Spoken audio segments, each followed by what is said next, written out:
What happened between you? He knows what he did. She was my wife. You Wookiee sack of. Hollywood has always had its share of rivalries, but few actors have built a reputation for blunt, unfiltered honesty quite like Harrison Ford. This is a man who survived shark attacks on screen, outrun boulders, and fought Darth Vader. But off camera, some of his most intense battles weren't with fictional villains. They were with the very people standing beside him on set. Today, we're pulling back the curtain on 7 actors who reportedly clashed with one of cinema's greatest legends. Some of these stories will surprise you. Some will shock you. And at least one of them will make you see a beloved Hollywood classic in a completely different light. Stay with us, because this list only gets more intense as we go. There are pranks. And then there are moments that cross a line so clearly that no one in the room can pretend otherwise. Sacha Baron Cohen built his entire career on finding that line and gleefully leaping past it. As the outrageously flamboyant character Bruno, he made a habit of targeting unsuspecting celebrities in public, catching them off guard and filming their reactions for maximum comedic effect. It was a formula that had worked brilliantly before. Celebrities had stumbled, squirmed, and played along. But when Cohen set his sights on Harrison Ford in a parking lot encounter, he walked straight into a wall he hadn't anticipated. Ford has never been the kind of man who performs for an uninvited audience. Throughout his decades in Hollywood, he built his reputation not just on iconic roles, but on a deeply personal code of conduct. He shows up, he does the work, and he expects those around him to operate with the same level of respect and seriousness. Ambushing him with a camera crew and an over-the-top alter ego was never going to land the way Cohen hoped. The moment Cohen launched into his Bruno performance, Ford's patience evaporated almost instantly. Without hesitation, and without any apparent concern for cameras or consequences, Ford told Cohen in no uncertain terms to leave him alone, using language that was colorful enough to make headlines. Then he simply walked away. What makes this moment worth discussing isn't the profanity or the shock value. It's what the reaction reveals about Ford as a person. He didn't play along out of politeness. He didn't laugh nervously and try to redirect the conversation. He assessed the situation, decided it was beneath his time, and removed himself from it with absolute clarity. Cohen, who had built a career on unraveling people in exactly these moments, found himself holding nothing. The stunt failed not because it was poorly executed, but because the target simply refused to participate. Over the years, this brief parking lot encounter has taken on an almost legendary quality among Hollywood insiders. It circulates as a reminder that not every celebrity is a willing participant in someone else's content. For Ford, it was barely a footnote in his day. For Cohen, it was one of the rare times his method produced nothing usable at all. That asymmetry says everything. On paper, The Devil's Own had every ingredient for a landmark film. Released in 1997, it brought together 2 of the most bankable stars on the planet, placed them in a morally complex story about loyalty and conflict, and handed them a script with real emotional weight. Audiences were excited. The studio had high hopes. And yet, from almost the first week of production, something fundamental wasn't working. And it wasn't the acting. Brad Pitt came into the project with enormous personal investment. He had been attached to the film for a long time, and during that period he had developed a clear vision for what the story should feel like.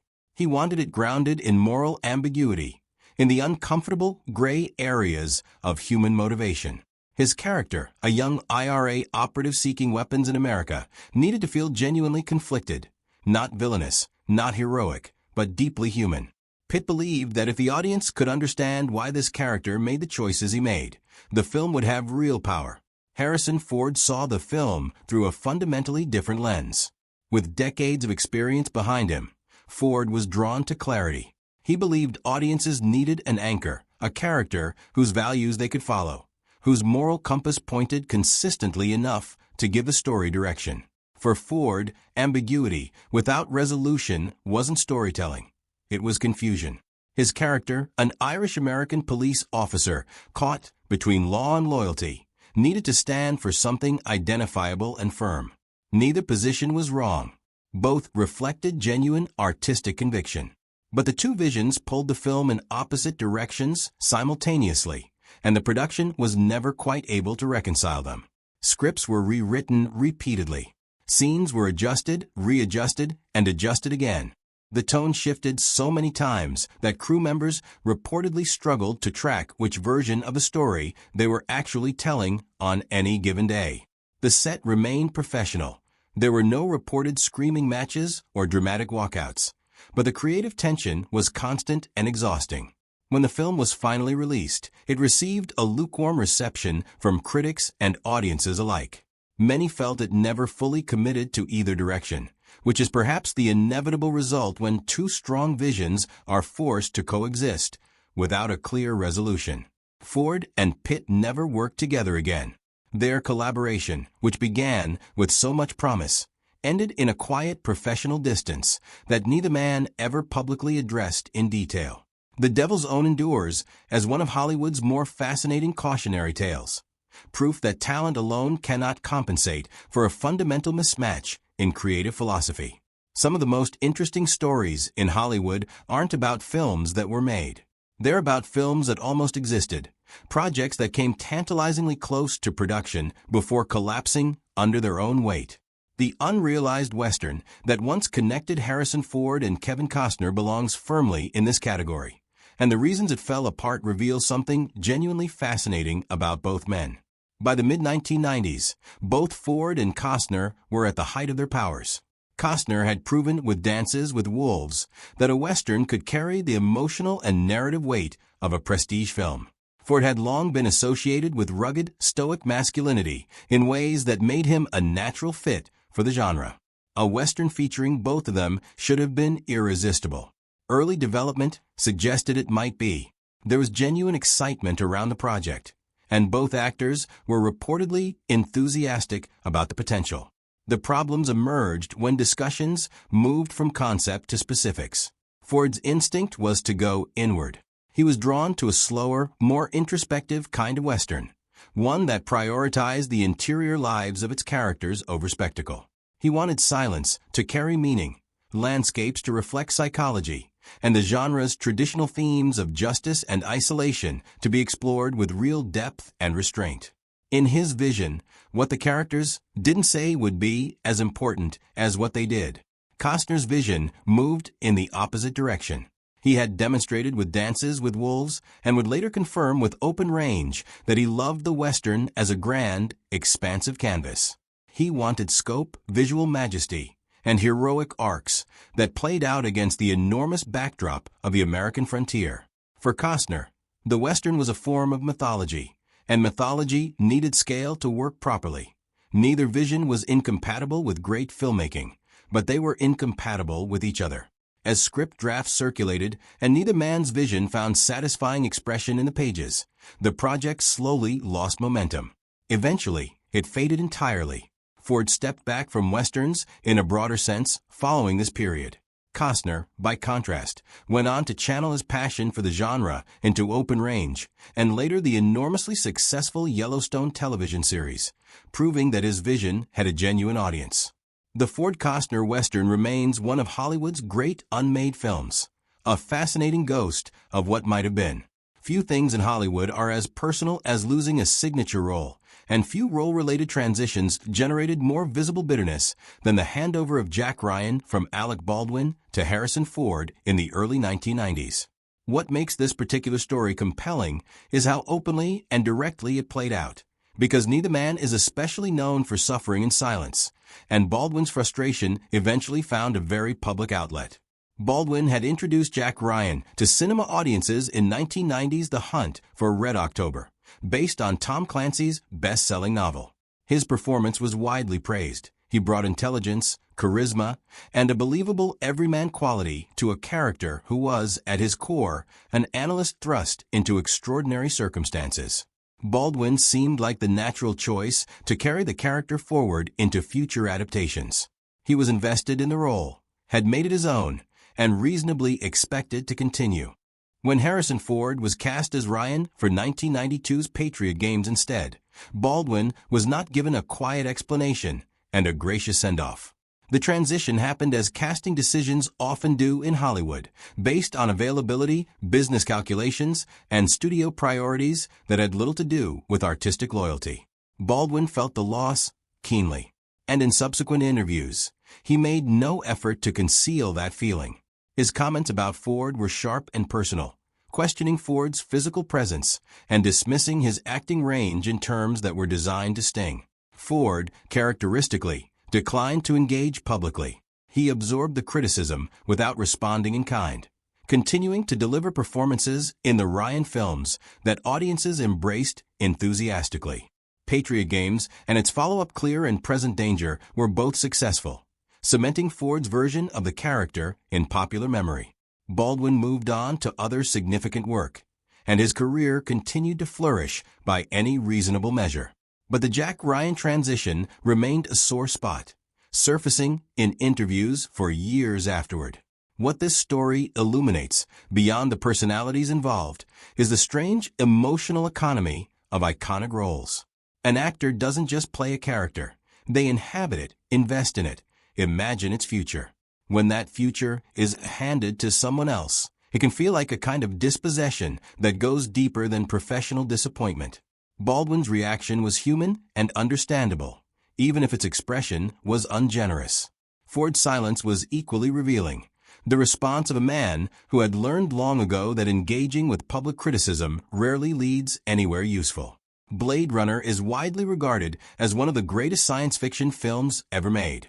Its visual language influenced generations of filmmakers.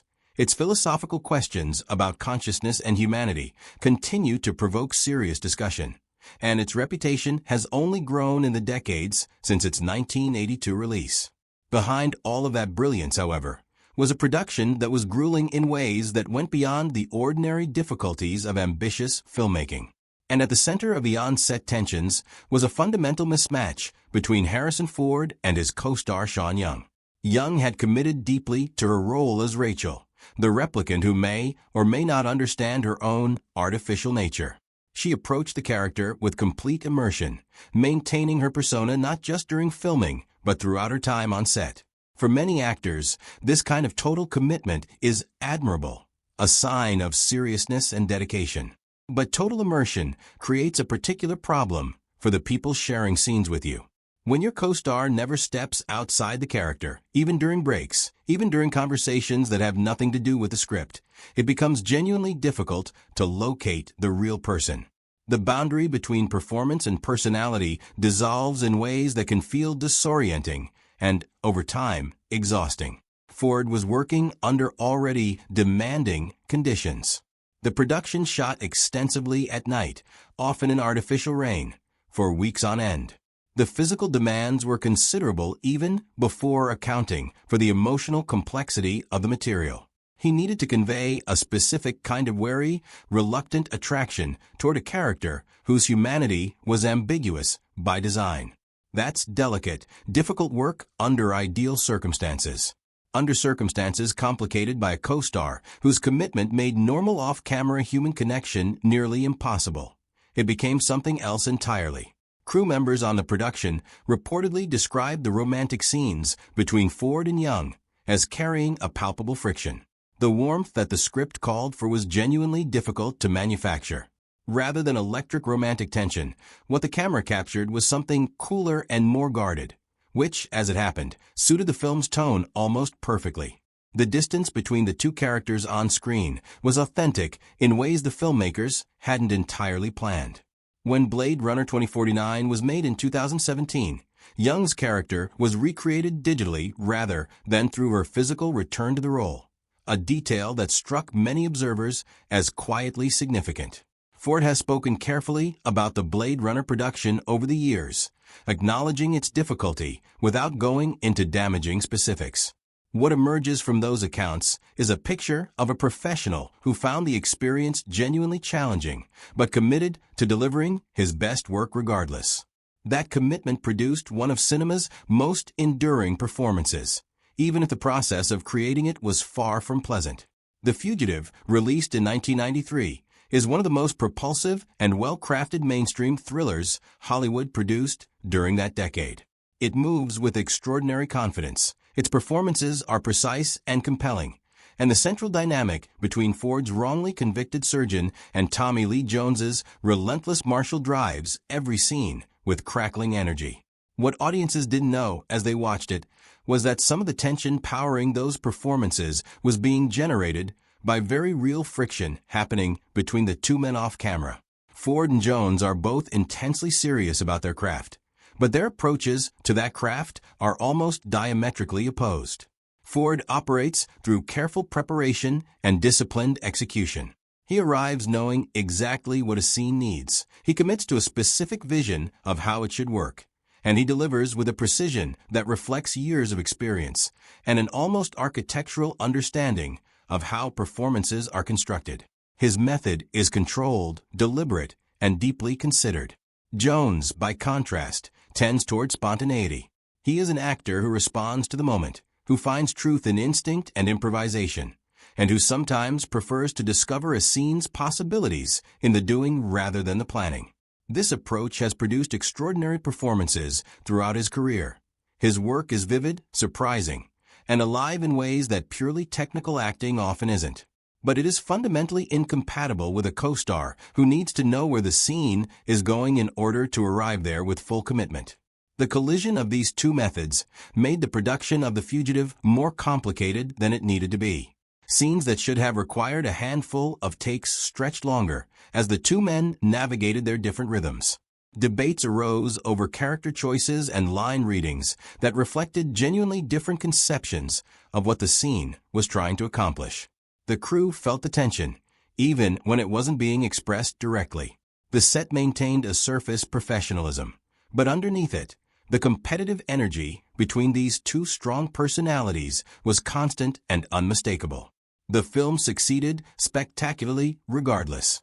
Jones won the Academy Award for Best Supporting Actor, delivering one of the most memorable single-role performances of the decade. Ford's work as Dr. Richard Kimball is arguably the emotional backbone of the entire film. His desperation and determination are completely convincing from beginning to end. That both performances are as good as they are, given the conditions under which they were produced, says something significant about both men's fundamental commitment to the work itself, whatever their personal conflicts might have been. Of all the professional conflicts Harrison Ford has navigated over his long career, none became quite as publicly spectacular or quite as thoroughly documented as his falling out with Shia LaBeouf during and after the production of Indiana Jones and the Kingdom of the Crystal Skull in 2008. This wasn't a quiet, creative disagreement that leaked out through unnamed sources years after the fact. It became a fully public feud, conducted partly in interviews and partly on social media, and Ford's eventual response to LaBeouf's provocations was characteristically blunt and absolutely unambiguous. The production brought together two actors from completely different Hollywood generations and completely different professional cultures. Ford was